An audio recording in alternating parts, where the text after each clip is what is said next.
ይሰማኛል ይሰማኛል። የሚንተፈተፈው የመገናኛ ሬዲዮ ክፉኛ እያበሳጫት ነው። ይሰማል? ሄሎ ይሰማሻል?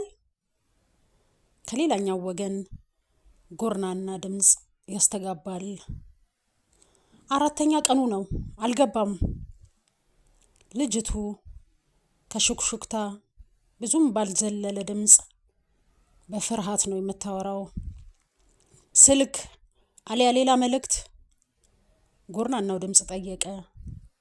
ምንም የለም፣ ብቻ ስልክ እየተደወለ ስልኩን ስናነሳ መልሶ ይዘጋል። መቼ ነው ይሄ የሆነው? ብዙ ጊዜ ነው። እኔ እንኳን ከነጋ 2 ተደውሏል። ከአጭር ጊዜ ዝምታ በኋላ ሰውየው ቀጠለ።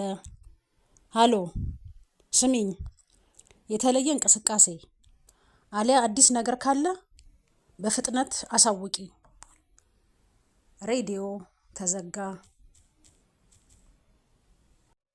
የአረክስ ቲዩብ ተከታታዮች ቻናላችንን ሰብስክራይብ እያደረጋችሁ ሼርና ላይክም እንዳይረሳ በአክብሮት እንጋብዛለን። እናመሰግናለን። ሁኔታዎች ሁሉ የምርና አስፈሪ የሆኑ ሲመጡ ስታይ ዘቢብ ከልቧ ፈራች። በህይወቷ ውስጥ ልትፍቀው የማትችለው ከባድ ስህተት እንደሰራች ገብቷታል። በተለይ እርግፍ አድርጋ የማትተወው ለንስሐ የማይመች ከባድ ኃጢአት፣ ካለ ነፍስ መጥፋት፣ ካለ ደም መፍሰስ የማይሰረይ መተላለፍ እንደሆነ ሲገባት ልቧ ሲያነባ ተሰማት። በዙሪያዋ ያሉ ነገሮች ሁሉ ከግምቷ ውጪ በሆነ ሁኔታ እየጦዙ አናቷንም እያጦዙት ነው። ከዚህ በላይ ምንም ነገር መታገዝ የምትችል አልመስልሽ አላት። አናቷን የሚቀጠቅጣት ጸጸት ከዕለት ወደ ዕለት ዱላው እየወፈረ ሲሄድ ይሰማታል። ወደዚህ ስራ ለምን እንደገባች ደግማ ራሷን ጠየቀች። ምንም የረባ ምክንያት የላትም። ተራ ጥላቻና ተራ ቅናት ብቻ። ህሊናዋ የራሷ እንዳልሆነ ሁሉ በወቀሳና በኩነኔ ከግራ ቀኝ ያዋከባት ያዘ። በጌዲዮን ላይ ጥላቻ ያደረባት ገና ልጅ ሳለች ነበር። በእድሜ የ2 ዓመት ታላቁ ብትሆንም በምንም ነገር ከእርሱ ተሽላ ተመስግና አታውቅም። በተለይ በትምህርት ዘወትር ሰኔ በመጣ ቁጥር የሚያሳቅቃት የእሷ ብልሹ ውጤት ሳይሆን የጌዲዮን መሸለም ነበር። በየቤተ ዘመዱ የጌዲዮን ሙገሳና ምርቃት ለእርሷ እርግማን የሆነ ይመስል ነፍሷን ያሳቅቃታል። ይህ ስሜቷ ወደ አልሆነ አቅጣጫ እንደመራት የተረዳችው እጅግ በጣም ከረፈደ በኋላ ነበር። አሁን መጸጸት ዋጋ የለውም። አሁን እያንዳንዷን እንቅስቃሴ በህይወት በምትመነዝርበት ክፉና አጣብቂኝ ጊዜ ላይ ደርሳለች። ግን ምን አደረገኝ? ሳታስበው የወጣውን ሻካራ ድምጿን ተከትሎ ተንቆርዝዞ የነበረው እንባዋ በልስልስ ጠይም ፊቷ ላይ ቁልቁል ተሯሯጠ። እናቱ ፊቷ ላይ ድቅን አሉባት። አረ ዘቢብ፣ ይሄ ልጅ በጤናው ነው ብለሽ ነው? 4ኛ ቀኑ እኮ ነው። ድምጻቸው እንደ ገደል ማሚቱ አስተጋባባት። እውነት የት ሄዶ ይሆን? ይዘውት ቢሆን ኖሮ እንዲህ በየደቂቃው ባልነተረኩኝ ነበር። ለመጀመሪያ ጊዜ ጌዲዮን አሳዘናት።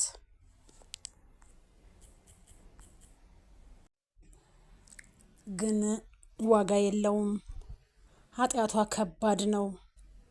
ለስርየት ደም ያሻዋል።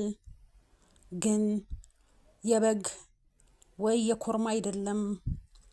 የእርሷ አሊያ የእርሱ ምን ብታዝንለት፣ ምን ብትጸጸት ስለ እርሷ አትሰዋም።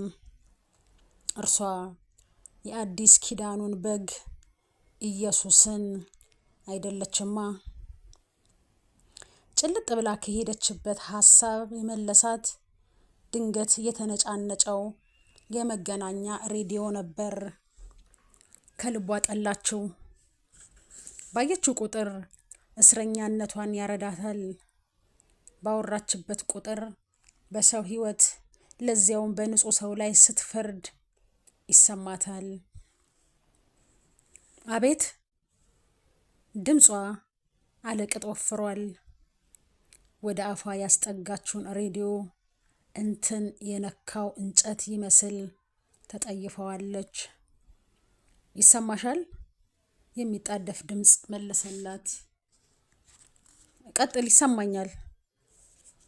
በፍጥነት ወደ መኝታ ቤቱ ገብተሽ የአንጾኪያ ክርስቲያናዊ ህብረት የሚሉ ማናቸውንም አይነት ጽሑፎች ሰብስበሽ በፍጥነት እዚያው ቦታ ይዘሽ ነይ። ክፍሉ ዝግ ነው፣ ቁልፍ የለኝም። እንደ መመናጨር እያደረጋት መለሰች። ስበሪው። ድምፁ ቆፍጠን አለ። እንዴት ይሆናል? ቢመጣስ? ጊዜ የለም። የተባልሽውን ፈጽሜ። ግማሽ ሰዓት። ሬዲዮ ተቋረጠ። ዘቢብ በሀሳብ መናጥ ጀመረች። ለምክንያት የፈጠረችው እንጂ የጌዲዮን ክፍል ተቆልፎ እንደማያውቅ ታውቃለች። በሀሳብ እንደተወጠረች በደመ ነፍስ እየተጎተተች የጌዲዮንን ክፍል ከፍታ ገባች። አለቅጥ የተዝረከረከው ክፍል ገላመጠችው። መጻሕፍት፣ ጋዜጦች፣ ወረቀቶች ስርዓት አጥተው ተደበላልቀዋል። ካልጋው ራስጌ በኩል ካለው አነስተኛ ሳጥን ላይ አፈጠጠች። ድንገት ከተመሰቃቀሉ መጽሔቶች መሃል በወግ ተስተካክሎ ከተቀመጠ ጥራዝ ላይ ዓይኗ አረፈ። አንጾኪያ ክርስቲያናዊ ህብረት የሚል ጽሑፍ በጉልህ ተጽፎበታል። ዘቢብ ክፉኛ ደነገጠች። ይዘውታል ማለት ነው። እንባዋ በጠይም ፊቷ ላይ ቁልቁል ተሯሯጠ። እናቱ ፊቷ ላይ ድቅን አሉባት። ሐሞቷ ተጨምቆ በአፏ የወጣ ይመስል አፏን በኃይል መረራት። አልሰጣቸውም እነዚህ ሰይጣኖች። ሳታውቀው ወደ ጥራዙ ሄደች። ከውስጡ ያሉትን ጽሑፎች ሙልጭ አድርጋ አወጣች። አጠገቧ ያገኘችውን ሌላ የወረቀት አሰስገሰስ ሞጅራበት መልሳ ከደነችው። ሰይጣኖች። ሰውነቷ በእልህ ይንዘፈዘፋል። በቀኝ እጇ ጨምድዳ የያዘችውን የመገናኛ ሬዲዮ በጥላቻ አየችው። አስጠላት። ጥርሷን በእልህ ነክሳ ከፊት ለፊቷ ካለው ግድግዳ ጋር ወርውራ አላተመችው።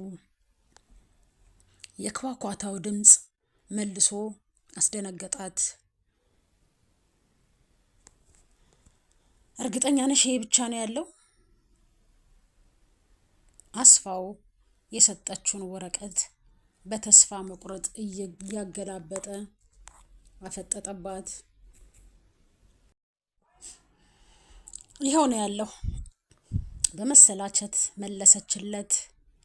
ከነሱ ትንሽ ፈንጠር ብሎ የተቀመጠው ወልፍጋንግ በሀሳብ ይናውዛል። የበፊት ሞገሱ ተሰልቦ ቁፍ ያለች ዶሮ መስሎ ታያት። ሰው እንደሚጠብቅ ሁሉ ሰዓቱን 10 ጊዜ ያያል። ያለ ርህራሄ የሚወርደው ዝናብ በቀላሉ የሚያባራ አይመስልም። ጠባቧ ክፍል በሲጃራ ጢስ ታፍናለች። ዘቢብ ሁሉንም ሰዎች በአትኩሮት ተመለከተች።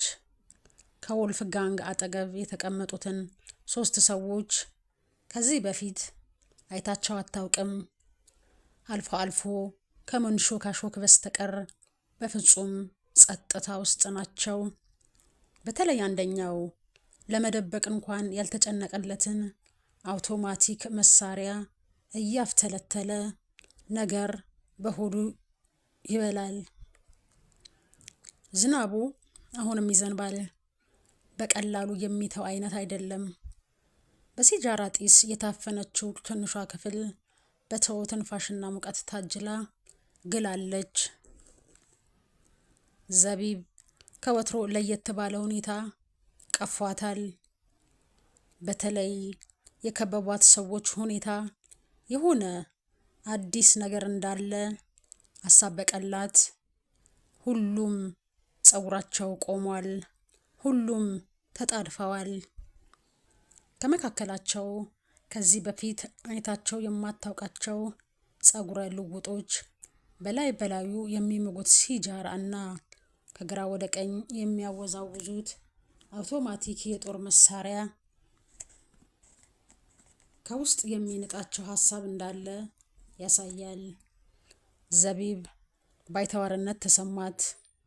በተለይ የከበቧት ሰዎች ወልፍጋንግን ጨምሮ በትግርኛ ማውራታቸው ከእርሷ ሊደብቁት የፈለጉት ሚስጥር የግድ ቢኖር ነው። ፍርሃት ተሰማት።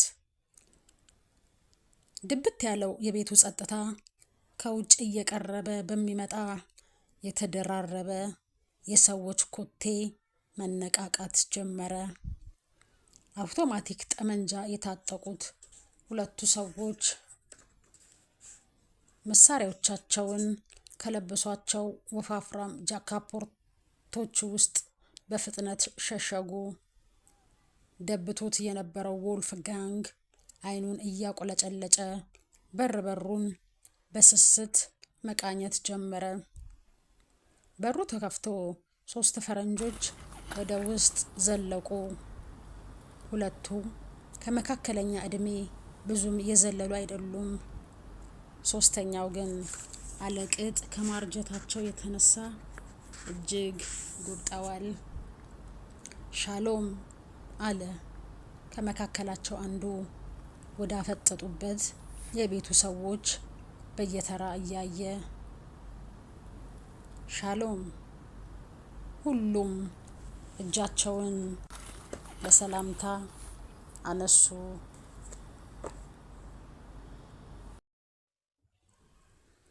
ጌዲዮን አይኖቹን ጨፈነ። በሸሚዙ ጠቅልሎ ያሰረውን የልዑልን ቁስል አተኩሮ መመልከት አልደፈረም። እንደ ነተበ ጨርቅ የተቦተረፈው ደረቱ አልፎ አልፎ ደም ያዣል።